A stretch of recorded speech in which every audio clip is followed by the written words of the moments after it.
Hello बच्चों, स्वागत है आपका हमारे चैनल पर्सनल ट्यूटर में। मेरा नाम है ऐश्वर्या शर्मा एंड मैं आपको पढ़ाऊंगी chapter number 8 civil disobedience movement. तो चलिए स्टार्ट करते हैं ये chapter. After the resolution of complete independence was passed in Lahore session, Mahatma Gandhi decided to launch the civil disobedience movement. Before beginning this movement, Gandhi ji put up various demands in front of the British government. तो जब Lahore session हुआ था जहाँ पे Nehru report की बात की गई थी और जहाँ पे कंप्लीट पूर्ण स्वराज की बात की गई थी, इसके बाद ये डिसाइड हुआ लाहौर सेशन में कि अब हमें कंप्लीट इंडिपेंडेंस चाहिए, पूर्ण स्वराज चाहिए। अब हमें ब्रिटिशर्स से अपनी डिमांड पूरी नहीं करवानी, अब हमें ब्रिटिशर्स के आगे झुकना नहीं है। अब हमें चाहिए कि ब्रिटिशर्स हमारे कंट्री से कम्प्लीटली निकल जाएं, हमें ब्रिटिशर्स ही नहीं चाहिए अपने कंट्री में। ये डिमांड स्टार्ट कर दी थी अब इंडियन नेशनल कांग्रेस के मेंबर्स ने। और जैसे ही कंप्लीट इंडिपेंडेंस की बात आई लाहौर सेशन के बाद, तो महात्मा गांधी जी ने ये डिसाइड किया कि अब सिविल डिसओबीडियंस मूवमेंट स्टार्ट करेंगे। सिविल डिसओबीडियंस मूवमेंट का मतलब था कि अब किसी तरीके से भी हम ब्रिटिशर्स के रूल्स एंड लॉज को फॉलो नहीं करेंगे, हर लॉ को डिसओबे करेंगे। ये इस मूवमेंट का मेन मेथड था। तो ये मूवमेंट स्टार्ट होने से पहले गांधी जी ने बहुत सारी डिमांड्स थी जो ब्रिटिश गवर्नमेंट के सामने रखी थी। One of the important demand was to cancel the salt tax and monopoly of British government for manufacture of salt. But because the demands of Gandhiji were rejected by the government, he decided to launch satyagrah all over India by breaking the salt tax. और सबसे important जो demand Gandhi ji ने Britishers के सामने रखी थी कि आप सॉल्ट फॉर्मेशन में, सॉल्ट बनाने में जो टैक्स लेते हो वो कैंसिल कर दो। मतलब जिसे भी सॉल्ट बनाना रहता था उसे कुछ टैक्स पे करना पड़ता था। तो गांधी जी का कहना था आप सबसे पहले वो टैक्स हटाओ और उसके बाद आपकी जो मोनोपोली है, आपका जो पावर है मैन्युफैक्चरिंग ऑफ सॉल्ट पे, कि आप लोकल पीपल को सॉल्ट बनाने नहीं देते और अपने अंडर सारी फैक्ट्रीज रखी हुई है फॉर मैन्युफैक्चरिंग ऑफ सॉल्ट, आप उसे हटाओ, आपकी मोनोपोली मैन्युफैक्चर ऑफ सॉल्ट से हटाओ। पर क्योंकि ये गांधी जी की डिमांड्स को रिजेक्ट कर दिया गया था ब्रिटिश गवर्नमेंट ने, उन्होंने डिसाइड किया सत्याग्रह लॉन्च करना अब पूरे इंडिया में। मतलब गांधी जी ने पहले ही ब्रिटिशर्स को वार्निंग दे रखी थी कि यदि आप लोग हमारी डिमांड्स नहीं पूरी करोगे तो जल्दी हम सिविल डिसोबीडियंस मूवमेंट लॉन्च कर देंगे, और ऐसा ही हुआ। मतलब अब सत्याग्रह ऑल ओवर इंडिया में लॉन्च करने की बात डिसाइड हो गई। Salt is an important ingredient in food of common people. Hence, it was unjust to impose tax on an essential commodity like salt. Therefore, Gandhiji started the Salt Satyagrah. Salt Satyagrah was symbolic. The extensive objective behind it was to break the oppressive and unjust laws of the British government through peace and satyagrah. Salt एक बहुत important ingredient था हर common आदमी के खाने का, और इसीलिए ये बहुत ही गलत था कि सॉल्ट जैसी एसेंशियल कमोडिटी जो रोज़ के खाने में लगती है, मतलब ऐसा कोई भी पर्सन नहीं था जो सॉल्ट यूज़ ना करता हो। जितने भी पुअरर से पुअरर पीपल हैं उनसे लेके रिच से रिचर लोग यूज़ करते थे सॉल्ट। तो इसीलिए बहुत एसेंशियल कमोडिटी थी और इस पर टैक्स लगाना बहुत ही गलत था। इसीलिए गांधी जी ने सॉल्ट सत्याग्रह स्टार्ट किया। सॉल्ट सत्याग्रह एक सिंबल था। किस चीज़ का सिंबल था? इस चीज़ का सिंबल था कि अब ब्रिटिशर्स का जो भी ऑपरेशन है, जो भी टॉर्चर है और जो भी अनजस्ट, जो भी गलत लॉ है, जो भी इनजस्टिस है, वो सब हम ख़त्म करेंगे शांति से और सत्याग्रह से। Gandhi ji chose Dandi, a seashore in Gujarat, to begin the salt satyagrah. On 12th March 1930, Gandhi ji set out from Sabarmati Ashram with 78 followers for launching the salt satyagrah. A distance of approximately 385 kilometers was covered on foot, and Gandhi ji delivered speeches in the villages on the way. Gandhi ji ने डांडी, जो कि एक सी शोर था, सी शोर मतलब हम कह सकते हैं बीच जैसी जगह थी, उसे चूज़ किया जो कि गुजरात में था, अपना सॉल्ट सत्याग्रह स्टार्ट करने के लिए। ऑन द 12th March 1930 गांधी जी साबरमती आश्रम से निकले सॉल्ट सत्याग्रह स्टार्ट करने। वहाँ पे उनके साथ उनके 78 फॉलोअर्स थे और वहाँ से उन्होंने सॉल्ट सत्याग्रह लॉन्च किया। उन्हें अप्रॉक्सीमेटली 385 किलोमीटर चलकर जाना था और इस रास्ते में चलते चलते गांधी जी अलग अलग विलेजेस में रुके और वहाँ पे स्पीचेस दिए इंडिया के नेशनल मूवमेंट के बारे में। Through the speeches Gandhi ji appeal to the people to be fearless and join the civil disobedience movement. और गांधी जी ने इन स्पीचेस के द्वारा लोगों से ये रिक्वेस्ट की कि आप बिल्कुल भी मत डरो, आप बिल्कुल भी पीछे मत हटो और हमारा सिविल डिसओबीडियंस मूवमेंट ज्वाइन करो। Due to Gandhi ji speeches, message of civil disobedience movement spread everywhere and a favorable atmosphere was created. On 5th of April 1930, Gandhi ji reached Dandi. और जो भी स्पीचेस गांधी जी ने अलग अलग विलेजेस में लोगों को दिए थे, इसके कारण सिविल डिसोबीडियंस मूवमेंट पूरे देश में हर जगह फैल गया और एक फेवरेबल एटमॉस्फेयर था। फेवरेबल एटमॉस्फेयर का मतलब होता है कि लोग एक्सेप्ट कर रहे थे, लोग भी दांडी मार्च का पार्ट बनना चाहते थे और गांधी जी की हेल्प करना चाहते थे अपने नेशन के लिए। तो ये बहुत ही पॉजिटिव रिस्पॉन्स आ रहा था लोगों की तरफ से। और 5 अप्रैल 1930 को फाइनली गांधी जी दांडी पहुंचे। On 6th of April, Gandhi ji broke the Salt Act by picking up the salt laying on the seashore of Dandi, and the civil disobedience movement started all over the country. 6th of April को गांधी जी ने जो salt act था वो break किया। कैसे break किया? उन्होंने सी शोर में जाके वहाँ पे सॉल्ट बनाया एंड वहाँ से हमारा civil disobedience movement of the country start हुआ। Now coming to the Peshawar satyagraha. In North West Frontier, Khan Abdul Gaffar Khan was the most loyal follower of Mahatma Gandhi. He was also known as Frontier Gandhi. He had founded the organization called खुदा-ई-खिदमतगर. तो second हम पढ़ेंगे पेशावर के सत्याग्रह के बारे में। India का जो नॉर्थ वेस्ट फ्रंटायर था वहाँ पे खान अब्दुल गफर खान थे जो कि गांधी जी के एक लॉयल फॉलोअर थे, जो कम्प्लीटली गांधी जी को डेडिकेटेड थे और उन्हें इसलिए फ्रंटायर गांधी भी कहा जाता था। और उन्होंने एक ऑर्गेनाइजेशन को स्टैब्लिश किया था जो था खुदा-ई-खिदमतगर। On 23rd April 1930, he started Satyagrah at Peshawar. The town was in the hands of the Satyagrahis nearly for a week. The British government gave orders to the Garhwal Regiment to carry out open firing on the Satyagrahis, but Chandra Singh Thakur, an officer of Garhwal Regiment, refused to open fire. और 23rd अप्रैल 1980 को क्या हुआ कि खान अब्दुल गफर खान ने सत्याग्रह start किया पेशावर में। अब जो पेशावर टाउन था वो लगभग एक वीक के लिए सत्याग्रहीज के पास ही था।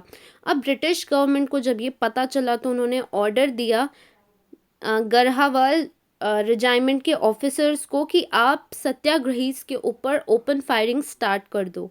लेकिन चंद्र सिंह ठाकुर जो कि एक ऑफिसर थे, हेड ऑफिसर थे गढ़वाल रेजिमेंट के, उन्होंने ओपन फायर करने से रिफ्यूज़ कर दिया। He was court martialled and was given a severe punishment. और क्योंकि चंद्र सिंह ठाकुर ने ओपन फायरिंग के लिए मना कर दिया तो उन्हें कोर्ट में बुलाया गया, उन पे केस चलाया गया और उन्हें सीवियर पनिशमेंट दिया गया। बहुत ही बदतर पनिशमेंट उन्हें, बहुत ही ख़राब पनिशमेंट उन्हें दी गई। The British government found itself in a difficult situation due to the Satyagrah launched by Mahatma Gandhi. On 4th of May 1930, Gandhi ji was arrested. Suppressive measures were undertaken all over the country. There was protest all over the country due to arrest of Mahatma Gandhi.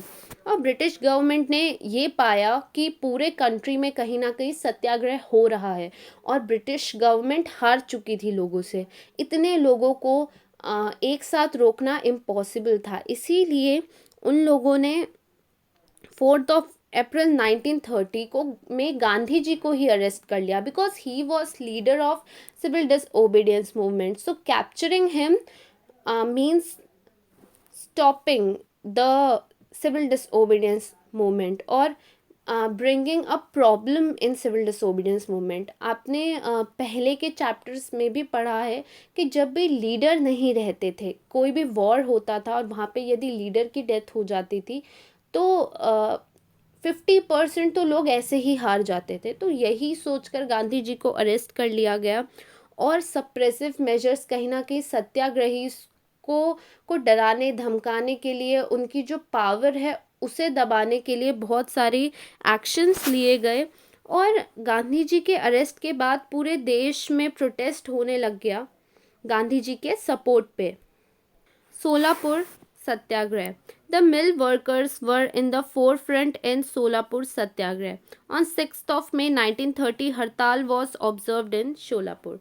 और शोलापुर में जितने भी mill workers थे, मिल में काम करने वाले थे, वो सब ने शोलापुर सत्याग्रह में सपोर्ट किया। 6 मई 1930 में शोलापुर सत्याग्रह स्टार्ट हुआ हड़ताल से, स्ट्राइक पे बैठ गए जितने भी मिल वर्कर्स थे। A huge procession was organised in Sholapur. The district collectors gave orders of firing on the procession. और वहाँ पे प्रोसेशन निकाला गया।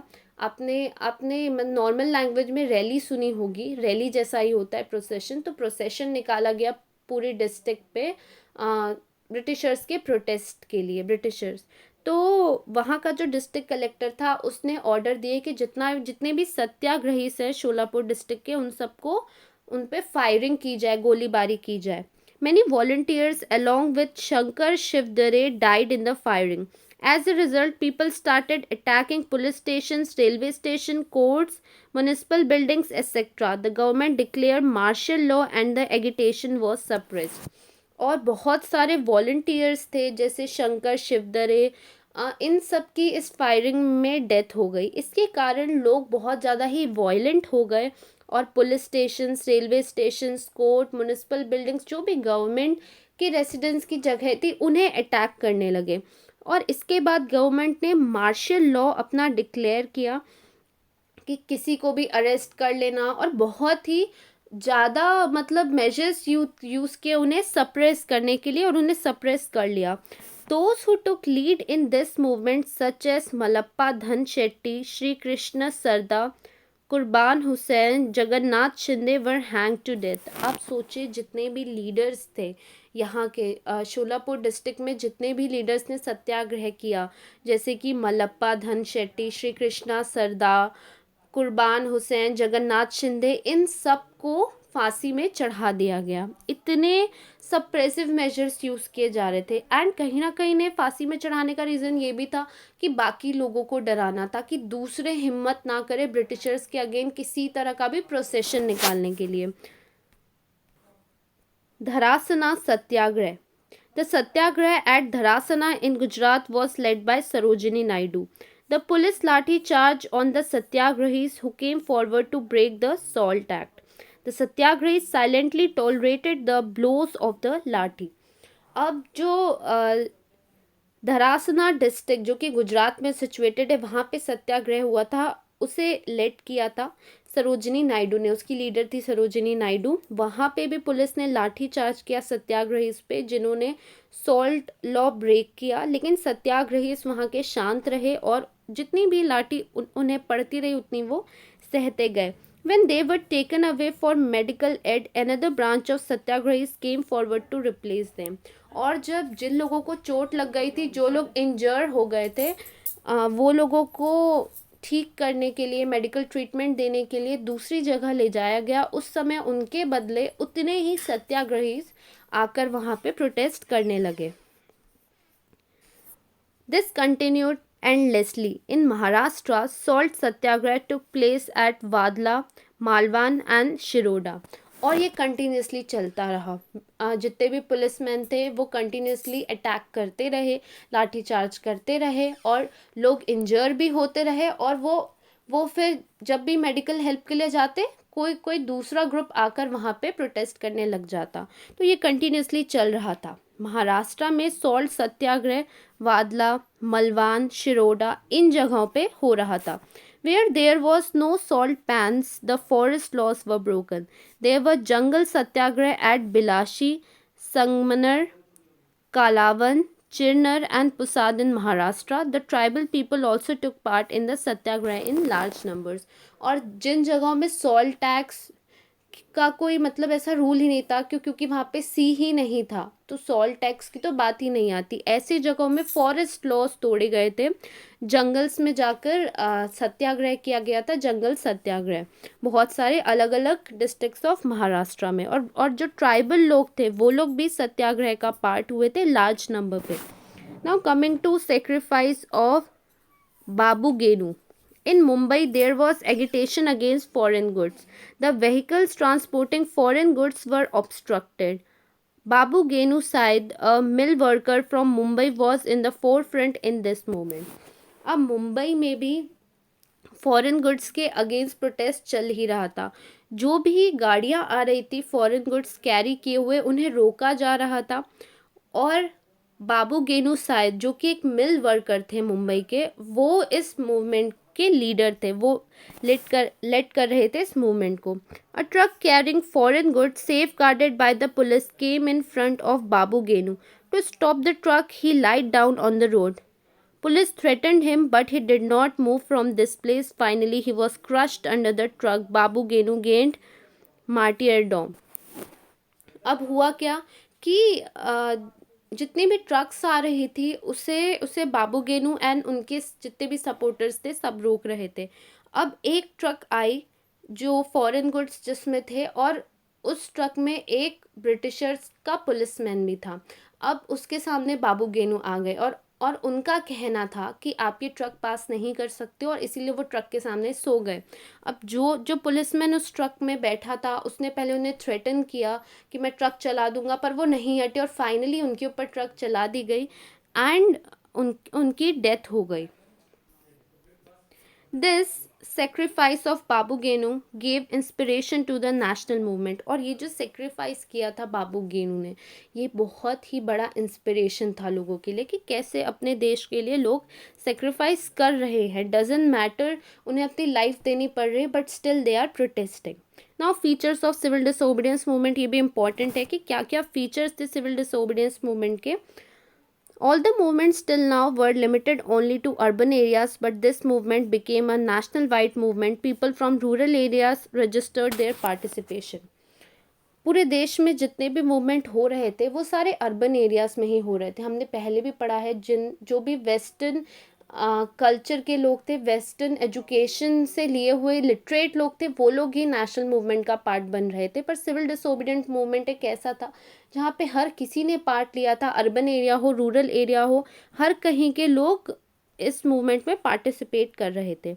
Women also took part in large number. Kastura Gandhi, Kamala Devi Chattopadhyay, Avantika Bai Gokhale, Lilavati Munshi, Hansaben Mehta led the satyagraha. और बहुत सारी वुमेन्स भी थी जहाँ यहाँ पे जिनके नाम दिए हुए हैं, इन सब ने भी सिविल डिसोबीडियंस मूवमेंट में पार्ट लिया था। This movement was based on complete non-violence. The British government was trying to greatly suppress the movement, but the people protested unarmed. Due to this, the Indian people became fearless. और ये जो movement था ये complete non violence movement था, अहिंसा movement था, किसी तरह की भी हिंसा लोगों को नहीं करनी थी। ब्रिटिश गवर्नमेंट अपनी तरफ से पूरी कोशिश कर रहे थे लोगों को सप्रेस करने की, टॉर्चर करने की, लेकिन फिर भी वो फेल हो रहे थे क्योंकि कुछ भी करे ब्रिटिश गवर्नमेंट, लोग अपना प्रोटेस्ट नहीं रोक रहे थे, चाहे उन्हें मारा जाए, उन्हें ट्रक के नीचे क्रश कर दिया जाए, डजेंट मैटर। और इसके कारण इंडियंस भी धीरे धीरे बहुत ही फेयरलेस, निडर होते जा रहे थे। उनके मन से ब्रिटिशर्स का डर पूरे तरीके से ख़त्म हो चुका था। Now coming to round table conference. In the opinion of British prime minister Ramsay MacDonald, while the civil disobedience movement was going on, the constitutional issues regarding India should be thought over. For this purpose, he organized a conference at London. तो उस समय जो British parliament के prime minister थे Ramsay McDonald, जब civil disobedience movement चल रहा था तो उनका कहना था कि जो भी कॉन्स्टिट्यूशनल इश्यूज़ हैं इंडिया के, उनका भी डिस्कशन किया जाए। For this purpose, he organized a conference at London. This conference is known as Round Table Conference. In the period of 1930 to 32, 3 Round Table Conference were organized. और यही सारे matters में डिस्कस करने के लिए अलग अलग राउंड टेबल कॉन्फ्रेंस कंडक्ट किए गए लंदन में। और 1930 से लेकर 32 पीरियड के बीच में 3 राउंड टेबल कॉन्फ्रेंस थे जिन्हें कंडक्ट करवाया गया. Coming to first round table conference, Ramsay MacDonald was the chairman of the Round Table Conference. Representative of England and India participated in the conference. These included Dr. Baba Sahib Ambedkar, Sir Tej Bahadur Sapru, Barrister Jinnah, etc. In the conference, there was discussion on various topics such as responsible government at central level, establishment of federal state in India, etc. अब सबसे पहला जो round table conference हुआ उसके chairman थे Ramsay McDonald जो कि prime minister थे ऑफ ब्रिटेन. और इस राउंड टेबल कॉन्फ्रेंस में बहुत सारे इंग्लैंड के रिप्रेजेंटेटिव्स थे और बहुत सारे इंडिया के भी रिप्रेजेंटेटिव्स थे. इंडिया के रिप्रेजेंटेटिव्स में डॉक्टर बाबा साहेब अम्बेडकर थे, सर तेज बहादुर सप्री थे, बैरिस्टर जिन्हा थे. और इस कॉन्फ्रेंस में बहुत सारे टॉपिक्स में डिस्कशन चल रहा था कि एक रिस्पॉन्सिबल गवर्नमेंट सेंट्रल लेवल में कैसी होनी चाहिए, federal state in India. Federal state मतलब अलग अलग स्टेट्स बनाने चाहिए जहाँ पे अलग अलग गवर्नमेंट होगी, पर्टिकुलर स्टेट गवर्नमेंट होगी. इन सब टॉपिक्स में डिस्कशन चल रहा था. Representatives of different political parties in India and rulers of princely state participated in the conference. However the Indian national Congress did not participated in it. तो ये जो राउंड टेबल कॉन्फ्रेंस था इसमें अलग अलग पॉलिटिकल पार्टीज़ जो इंडिया की थी उनके रिप्रेजेंटेटिव्स ने पार्टिसिपेट किया था. प्रिंसली स्टेट के जो रूलर्स थे अलग अलग उन्होंने पार्टिसिपेट किया था, लेकिन इंडियन नेशनल कांग्रेस ने पार्टिसिपेट नहीं किया था. The Indian national Congress was a body that represented the country. Without its participation the deliberation in the round table conference was Indeed meaningless. लेकिन इंडियन नेशनल कांग्रेस का पार्टिसिपेट करना बहुत ही इम्पोर्टेंट था क्योंकि वो एक ऐसी पॉलिटिकल पार्टी थी या ऐसी ऑर्गेनाइजेशन थी इंडिया की जो लगभग इंडिया को कंट्रोल कर रही थी, जो लगभग अलग अलग मूवमेंट्स इंडिया में कंडक्ट करा रही थी. तो उनका पार्टिसिपेट करना, उनके डिबेट्स, उनके थॉट्स सुनना बहुत ज़्यादा इम्पोर्टेंट था. Gandhi Irwin pact. The British Prime Minister expressed his hope of participation of Indian National Congress in the second roundtable conference.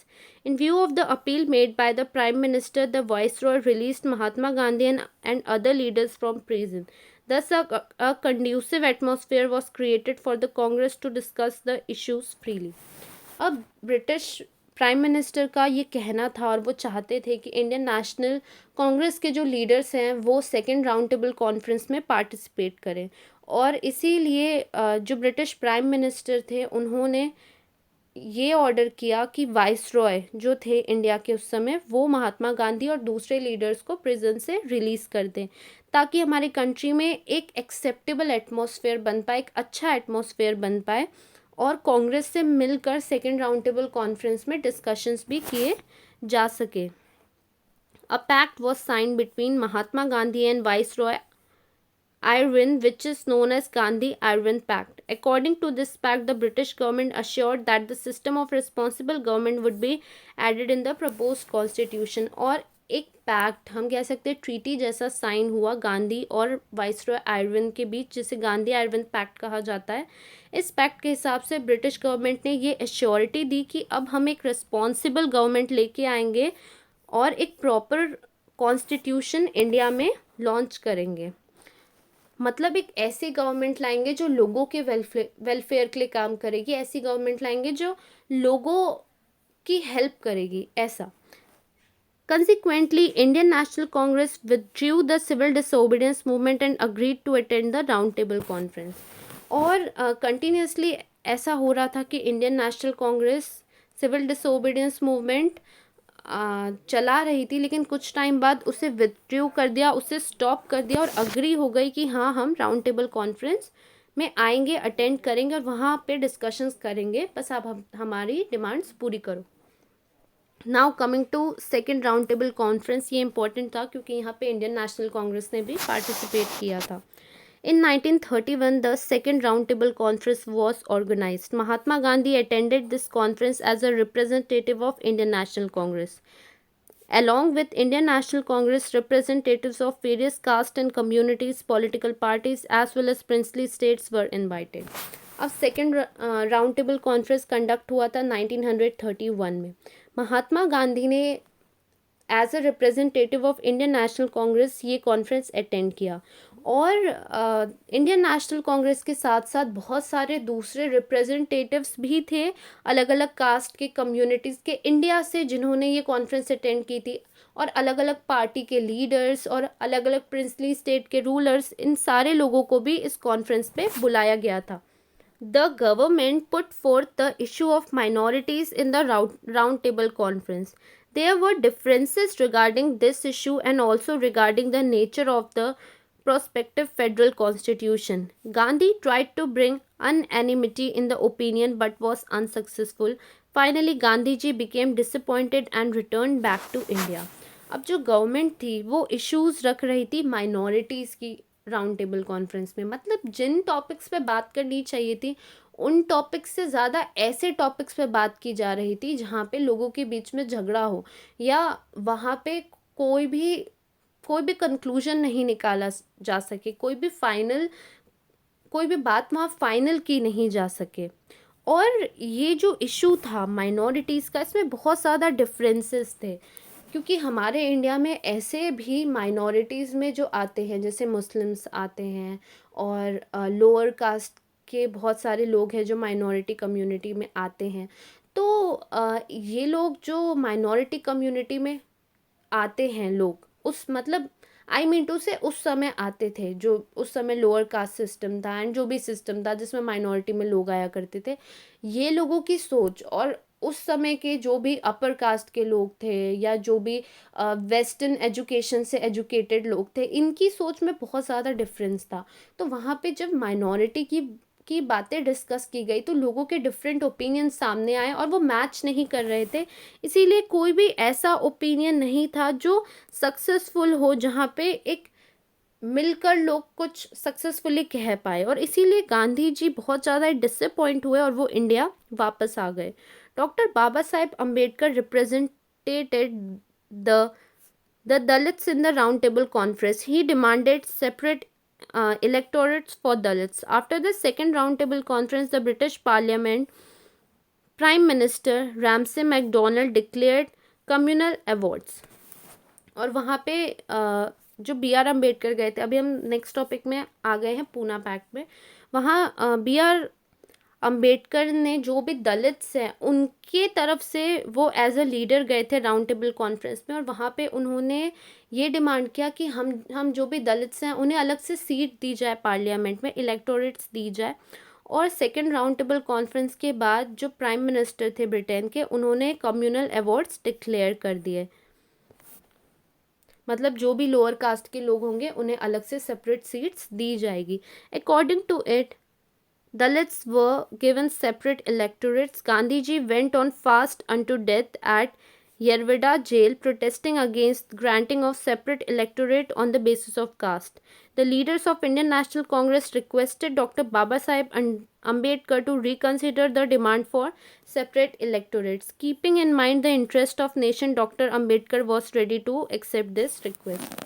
और गांधी जी को जब ये चीज़ मालूम चली कि जितनी भी माइनॉरिटीज़ हैं उन्हें कम्युनल अवार्ड दिया जा रहा है, उन्हें सेपरेट इलेक्टोरेट दिया जा रहा है, तो गांधी जी फास्ट में बैठ गए, क्योंकि उन्हें पता था कि इस चीज़ से हमारे कंट्री में और ज़्यादा डिफरेंसेस आ जाएंगे, और ज़्यादा कॉन्फ्लिक्ट्स आ जाएंगे। इसलिए वो चाहते थे ऐसा ना हो, और वो फास्ट पे बैठ गए as a protest Yerwada jail में।